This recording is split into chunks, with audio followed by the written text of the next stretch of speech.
اعوذ باللہ من الشیطان الرجیم، بسم اللہ الرحمن الرحیم۔ گرلز ہمارا پچھلا چیپٹر کمپلیٹ ہوا۔ اس میں ہم نے پڑھا تھا جنرل ایوب خان کے مارشل لا کا دور، اور اس کے بعد جنرل یحییٰ خان کے مارشل لا کا دور، اور پھر 1971 میں مشرقی پاکستان اور مغربی پاکستان کی علیحدگی۔ اب اگلا جو چیپٹر ہے اس میں ہم پڑھیں گے ذوالفقار علی بھٹو کی حکومت کے بارے میں، اور اس میں جو بہت اسپیشل کویشچن ہے وہ 1973 کا کانسٹیٹیوشن ہے۔ ٹھیک ہے، تو سب سے پہلے جو ہمارا سوال ہے وہ ہے ذوالفقار علی بھٹو نے پاکستان کا صدر بننے کے بعد اپنی حکومت کے جس لائحہ عمل کا اعلان کیا، اس کا مختصراً جائزہ پیش کریں۔ اپنی حکومت کے جس لائحہ عمل کا اعلان کیا، لائحہ عمل کا مطلب ہے کہ ان کے کیا آبجیکٹیوز تھے، کیا آبجیکٹیوز لے کر آئے انہوں نے عوام کو، عوام کے ساتھ کیا کیا پرومسز کیے، کیا سوچا کہ ہم نے ملک کی ترقی کے لیے یا ملک کی جو صورتحال ہے اس کو کنٹرول کرنے کے لیے ہم نے کیا کرنا ہے۔ ٹھیک ہے، اچھا ویسے بھی میں آپ لوگوں کو کہتی ہوں کہ جو بھی کوئی کویشچن آئے نا، تو جس چیز کے بارے میں یا جس شخص کے بارے میں وہ کویشچن ہوتا ہے اس کا ذرا سا بریفلی انٹروڈکشن ضرور دیا کریں۔ تو یہاں پہ یہ کویشچن کیونکہ ذوالفقار علی بھٹو کے بارے میں ہے تو ہمیں پتہ ہونا چاہیے کہ ہو ہی واز۔ ٹھیک ہے، تو ذوالفقار علی بھٹو جو ہیں یہ پیپلز پارٹی کے سربراہ تھے، پیپلز پارٹی کے بانی تھے۔ آپ 5 جنوری 1928 کو لاڑکانہ میں پیدا ہوئے۔ یہ جو اس طرح کی ڈیٹس وغیرہ جو جگہیں بتاتی ہوں نا میں، ان کو یا آپ خود بھی کہیں پڑھتے ہیں ان کو فٹافٹ لکھ لیا کریں اور انڈر لائن کر لیا کریں، کیونکہ آبجیکٹیو میں آپ لوگوں کو یہی کویشچن آنے ہیں۔ تو آپ 5 جنوری 1928 کو لاڑکانہ میں پیدا ہوئے۔ ان کے فادر شاہ نواز بھٹو جو تھے وہ سندھ کے وڈیرے تھے۔ ٹھیک ہے، اور جب صوبہ سندھ اور بمبئی الگ الگ ہوئے تو انہیں سیاسی حکومت کی تشکیل سے پہلے گورنر سندھ کا چیف ایڈوائزر بنایا گیا، اور یعنی یہ ذوالفقار علی بھٹو کے جو فادر تھے انہوں نے اس وقت سندھ یونائٹڈ پارٹی کے نام سے اپنی سیاسی پارٹی بنائی، اور تقسیم جب پارٹیشن ہوئی یعنی ملک تقسیم ہوا ہندوستان، تو اس وقت آپ نواب آف جونا گڑھ کے دیوان تھے۔ انہوں نے ایک معاہدے کے تحت ریاست جونا گڑھ کو بھارتی حکومت کے حوالے کر کے سیاست سے کنارہ کشی اختیار کر لی۔ ٹھیک ہو گیا، یعنی اس سے ہمیں یہ پتہ چلتا ہے کہ ذوالفقار علی بھٹو کے جو فادر تھے وہ بھی سیاستدان تھے، ان کا سیاست سے تعلق تھا۔ پھر کیا ہوا کہ انہوں نے اپنے بیٹے یعنی ذوالفقار علی بھٹو کی تعلیم و تربیت پر خاص توجہ دی۔ ذوالفقار علی بھٹو نے ابتدائی تعلیم کراچی سے حاصل کی، اس کے بعد 1950 میں انہوں نے پولیٹیکل سائنس میں BA آنرز کیا، پھر 1952 میں MA آنرز کی ڈگری حاصل کی۔ آپ ایک بہت اچھے مقرر، بہت اچھے کرکٹر تھے، اور لیکن بچپن سے ہی انہیں سیاست میں حصہ لینے کا بڑا شوق تھا، اور جب آپ واپس آئے پاکستان تو انہوں نے کچھ ٹیمپریری پروفیسر کی حیثیت سے کسی پارٹ ٹائم پروفیسر کی حیثیت سے کسی کالج میں، میرے خیال میں سندھ مسلم لاء کالج میں کچھ عرصہ پڑھایا، اور آپ وکیل بھی تھے، لیکن انہیں نہ تو وکالت پسند تھی اور نہ ہی یہ پروفیسری پسند تھی، بلکہ ان کو سیاست میں حصہ لینے کا یا سیاست میں آنے کا شوق تھا۔ ٹھیک ہو گیا، تو اگلا آپ نے ہیڈنگ دینا ہے ذوالفقار علی بھٹو سیاست کے میدان میں، یعنی وہ سیاست میں کس طرح سے آئے۔ 1958 میں جب مارشل لگا، ایوب خان کا مارشل لاء لگا، تو سکندر مرزا کی سفارش پر جنرل ایوب خان نے ذوالفقار علی بھٹو کو اپنی کابینہ میں شامل کر لیا، اور انہیں مختلف جو تھے وہ شعبے وہ پیش کیے، اور ذوالفقار علی بھٹو جو تھے وہ بھی بڑے یعنی انٹرسٹ سے کام لیتے تھے، لہٰذا وہ ایوب خان کے معتمد ساتھی بن گئے اور بڑے قریبی لوگوں میں سے ہو گئے، اور اسی بنا پر 1963 میں ایوب خان نے انہیں ہلال پاکستان کا تمغہ بھی دیا، جو پاکستان کا سب سے بڑا سول ایوارڈ ہے۔ پھر اس کے بعد کیا ہے کہ 1963 میں انہیں وزارت خارجہ دی صدر ایوب خان نے. یہ کب کی بات ہے؟ جنوری 1963 میں. اور 1965 کی جب جنگ ہوئی انڈیا اور پاکستان کے درمیان، تو بظاہر پاکستان وہ جنگ کافی حد تک جیت گیا تھا، لیکن کچھ پولیٹیکل معاملات ہوئے کہ روس میں جو روس کے پریزیڈنٹ تھے انہوں نے پاکستان کے صدر یعنی ایوب خان کو اور بھارت کے وزیر اعظم کو اس میں تاشکند میں بلایا، یعنی اپنے کیپٹل میں. اور جنرل ایوب خان جب گئے تو ان کے ساتھ ذوالفقار علی بھٹو بھی تھے. انہوں نے وہاں پر جنگ بندی کے لیے، یعنی وہاں پر جو تھا وہ ایک کانفرنس جو تھی وہ کی گئی، اور اس میں جنگ بندی کی ضرورت پر زور دیا گیا، کیونکہ پاکستان جو تھا اس میں پاکستان کا پلڑا بھاری تھا. لہٰذا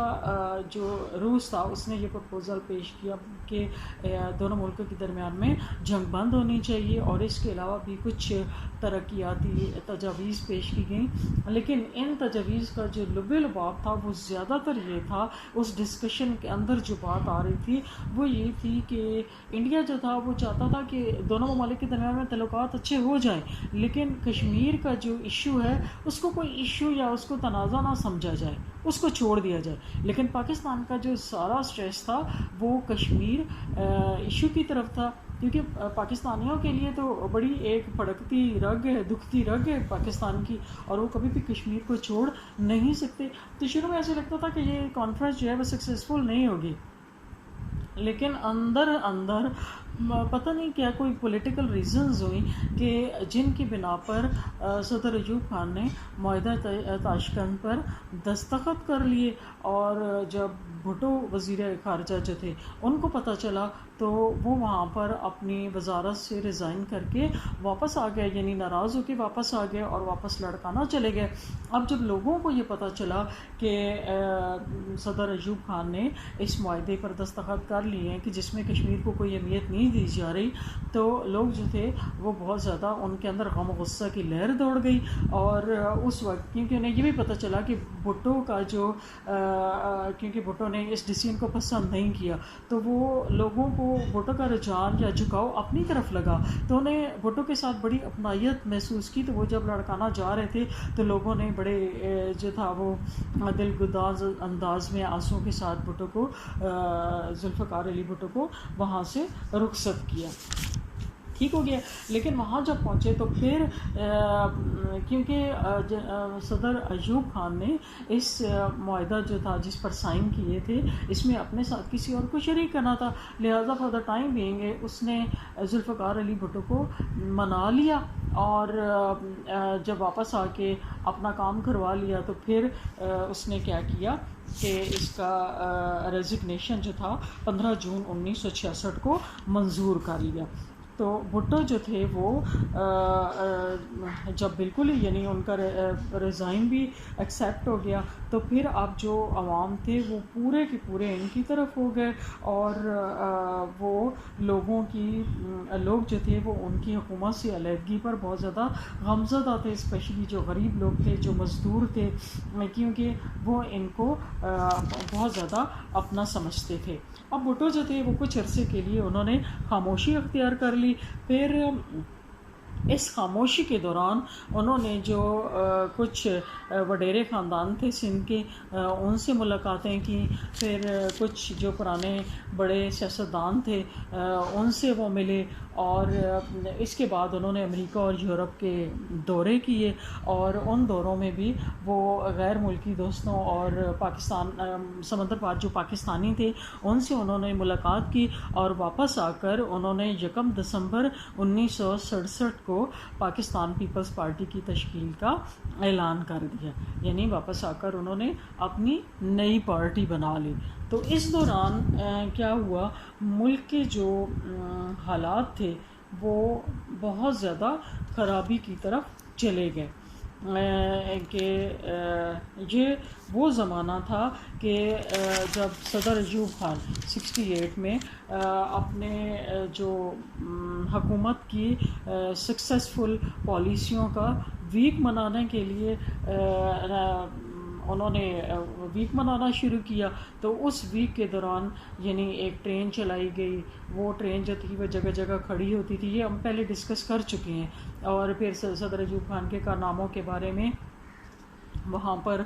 تقریریں ہوتی اور ملک میں ایک جشن کی کیفیت تھی. لیکن جب یہ جشن منایا جا رہا تھا تو اس وقت حالات ملک کی جو تھے وہ بہت خراب تھے. مہنگائی کا دورہ تھا. مارکیٹ میں چینی تک اویلیبل نہیں تھی. لوگوں کے اندر غم و غصے کی لہر دوڑی ہوئی تھی. لیکن ایوب خان کیونکہ ایک سخت گیر شخصیت تھے اور وہ کبھی نہ سننے کے عادی نہیں تھی، لہٰذا ان تک جو ان کے قریبی لوگ تھے گورنمنٹ کے، انہوں نے لوگوں کے رویے کے بارے میں کوئی رپورٹ کبھی نہیں کی. لہٰذا صدر ایوب خان جو تھے وہ بہت زیادہ سیٹسفائی ہو کر اپنی سیلیبریشن میں مصروف تھے اور لوگ جو تھے وہ ادھر خون کے آنسو رو رہے تھے. ذوالفقار علی بھٹو کیونکہ ایک خاندانی قسم کی سیاستدان تھے اور بہت زیادہ عقل مند بھی تھے، اور انہوں نے جب اس خلیج کو دیکھا حکومت کے درمیان اور لوگوں کے درمیان، تو انہوں نے فوراً اپنی پارٹی کے ساتھ اس خلیج میں چھلانگ لگا دی اور لوگوں کے لیے روٹی کپڑا اور مکان کا نعرہ لگایا. اور انہوں نے پیپلز پارٹی کا جو منشور بتایا وہ اس کے نکات یہ تھے کہ اسلام ہمارا دین ہے، سوشلزم ہماری معیشت ہے، جمہوریت ہماری سیاست ہے اور طاقت کا سرچشمہ عوام ہے.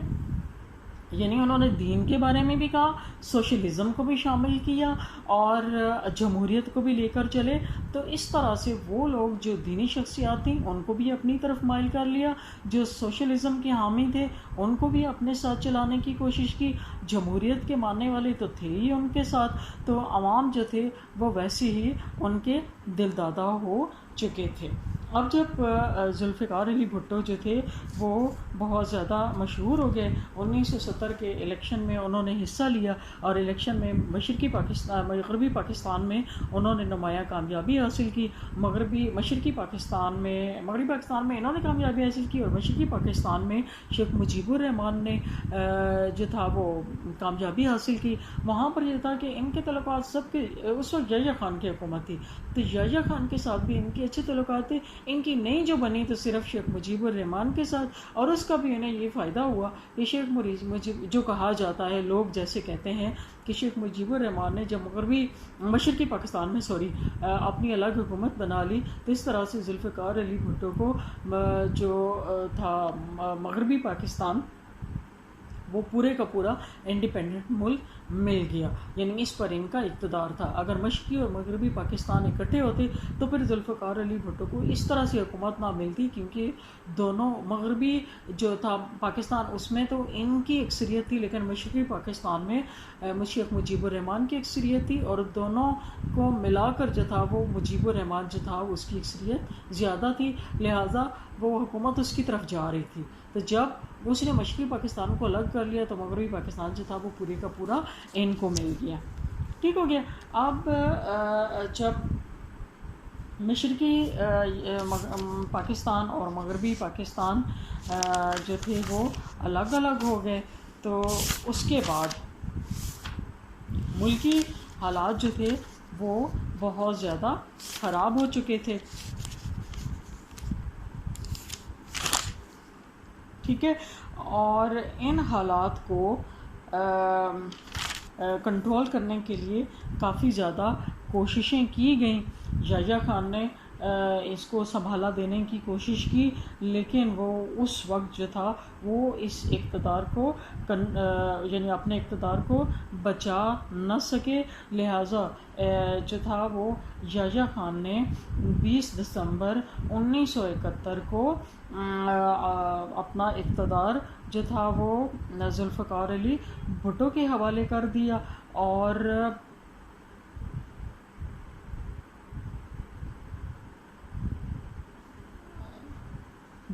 تو ذوالفقار علی بھٹو نے 20 اپریل 1972 کو ملک میں مارشل لا نافذ کر دیا اور عبوری آئین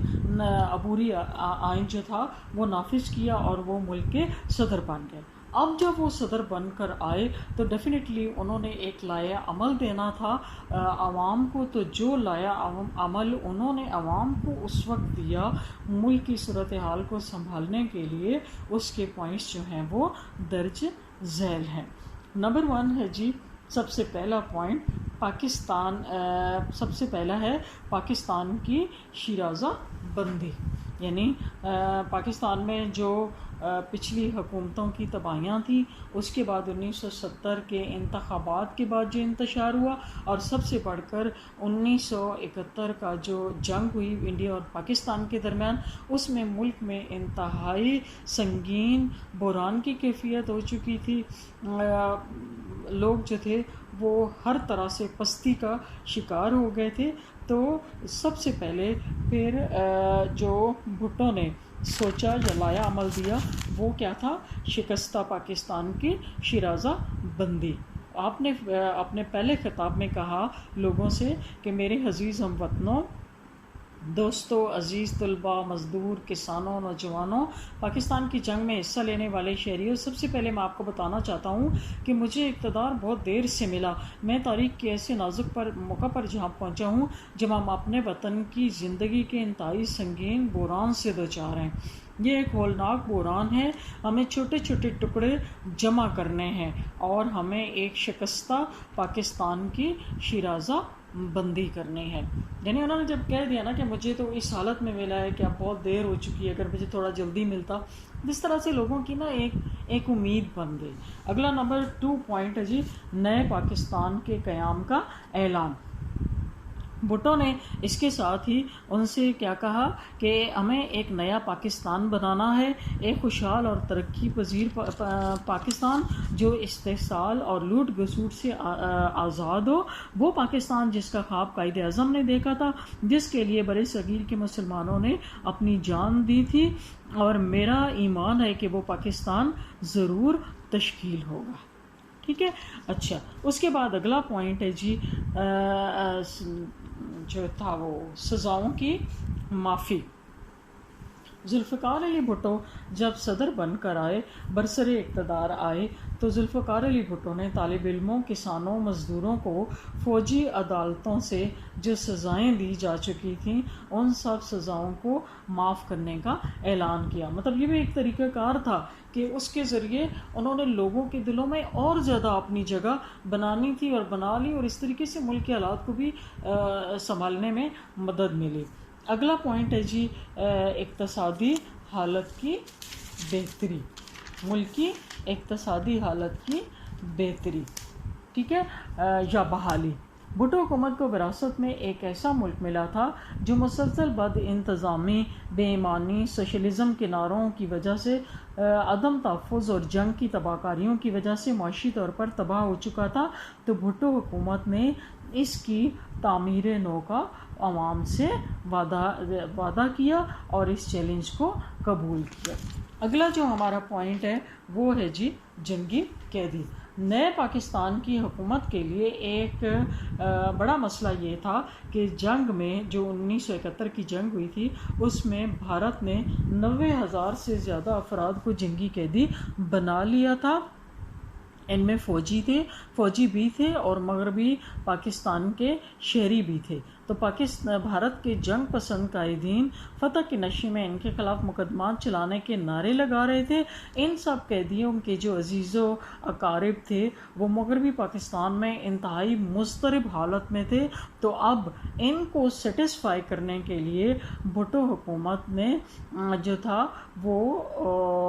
ان کی رہائی کے لیے بھی حکمت عملی بنانی تھی، اور اس کے لیے انہوں نے وعدہ کیا۔ اگلی جو چیز ہے، اگلا پوائنٹ ہے مایوس عوام کی دلجوئی، کہ 1971 کی جنگ کے بعد اور اس کی ہونے والی تباہ کاریوں کے بعد عوام جو تھے وہ بالکل مایوس ہو چکے تھے، اور کیونکہ نااہل قیادت کے سبب سے وہ بھی شکست سے دوچار ہو چکے تھے۔ عوام اس سانحے کو برداشت کرنے کے لیے تیار بالکل نہیں تھے، ان کے دل بیٹھے جا رہے تھے، بعض غصے میں ہاتھ کاٹ رہے تھے۔ تو نئی حکومت کو ان کی مایوسی کو دور کرنا اور ان کے غم و غصے پر قابو پانا تھا، لہٰذا انہوں نے تعمیر نو کا لایا عمل عوام کو دیا۔ ٹھیک، اس کے بعد اگلا پوائنٹ ہے جی فوجی جرنیلوں کا طرز عمل۔ پچھلی حکومت طرز عمل کی تبدیلی، فوجی جرنیلوں کے طرز عمل کی تبدیلی۔ پچھلی حکومتوں میں جو فوجی جنرل تھے اسپیشلی گزشتہ 11 برس میں وہ ملک پر حکمرانی کر رہے تھے، لہٰذا سرحدوں کی حفاظت اور دشمن کے مقابلے کی بجائے انہیں حکمرانی کے چسکے پڑ چکے تھے، لہٰذا اب یہ جو جرنیل تھے یہ سول حکومت کی اطاعت کے لیے تیار نہ تھے اور اسی اپنے اشاروں پر چلانا اپنا فرض سمجھتے تھے، اسی لیے ان کی موجودگی میں بھٹو کے لیے جو تھا وہ حکومت چلانا مشکل تھا، لہٰذا انہوں نے اب ایسا لایا عمل اختیار کرنا تھا کہ جس سے ان جرنیلوں کو کنٹرول کر کے ان کی لایا عمل کو تبدیل کر کے ان کو واپس اپنی بیرکوں میں بھیجنا تھا تاکہ وہ وہاں بیٹھ کر سرحدوں کی حفاظت کریں اور دشمن کے مقابلے کے لیے ہر وقت تیار رہیں۔ اگلا پوائنٹ ہے جی طبقاتی اور نظریاتی تقسیم کا خاتمہ۔ ایوب خان کے آخری دور میں سیاسی جدوجہد نے نظریاتی رنگ اختیار کر لیا تھا اور عوام کے درمیان میں طبقاتی اور نظریاتی جو تقسیم تھی نا اس کی فضا ہر طرف نظر آتی تھی، جس کی وجہ سے عوام میں ایک بے چینی اور ایک ریسٹ لیسنس تھی۔ تو بھٹو نے اس طرف بھی توجہ دی اور اس طبقاتی اور نظریاتی جو تقسیم تھی اس کو ختم کرنے کا بھی ارادہ کیا۔ اگلا پوائنٹ ہے نعروں کی سیاست کے اثرات کا خاتمہ۔ اگرچہ سچی بات تو یہ ہے کہ پیپلز پارٹی جو تھی وہ خود نعروں والی حکومت تھی اور نعروں والی پارٹی تھی، جب یہ پارٹی بنی اور جب یہ حکومت میں نہیں تھی تو خوب نعرہ بازی وہ کرتے تھے، اور بلکہ پیپلز پارٹی جو تھی اپنے کچھ نعروں کی وجہ سے بہت زیادہ مقبول بھی ہو چکی تھی۔ مثلا ان کا نعرہ تھا کہ سوشلزم آوی آوے جیڑا واوے اوئی کھاوے، جیڑا واوے اوئی کھاوے۔ واوے کا مطلب ہوتا ہے کہ جو کچھ بوئے، جو کوئی چیز بوئے وہ اسے خود کھائے، مطلب یہ نہیں کہ وہ کاشت کر کے کسی اور کو دے دے۔ تو اب ان نعروں کی وجہ سے حالت یہ تھی کہ غریب آدمی جو تھے وہ اپنے آپ کو مالک سمجھنا شروع ہو گئے۔ جو ٹیکسی ڈرائیور تھے وہ سمجھتے تھے کہ ٹیکسی ان کی ہے، مالک کی نہیں ہے۔ اسی طرح سے جو کسی کے مکان میں رہتے تھے انہوں نے مختلف حالت میں نا قبضہ کرنے کے لیے سوچا ہوا تھا کہ جیسے ملکی حالات خراب ہوں گے تو ہم فلاں چیز پر قبضہ کر لیں گے۔ تو اپنے انہی نعروں کے اثرات اب عوام کے اندر سے ریموو کر کے انہیں جو تھا وہ ریئلسٹک اس میں فیلنگز کی طرف لانا بھی جو تھا وہ ایک کام تھا، کیونکہ خالی ملی نعروں سے تو کوئی کام نہیں ہوتا۔ اگلا جو پوائنٹ ہے وہ ہے لسانی صوبائی تعصبات سے پاک فضا۔ 1970 کے انتخابات میں کامیاب ہونے والی جماعتوں نے کامیابی حاصل کرنے کے لیے صوبائیت اور لسانیت کو خوب ہوا دی، اور اسی کی بنا پر مشرقی پاکستان جو تھا وہ مغربی پاکستان سے کٹ کر الگ ہو گیا،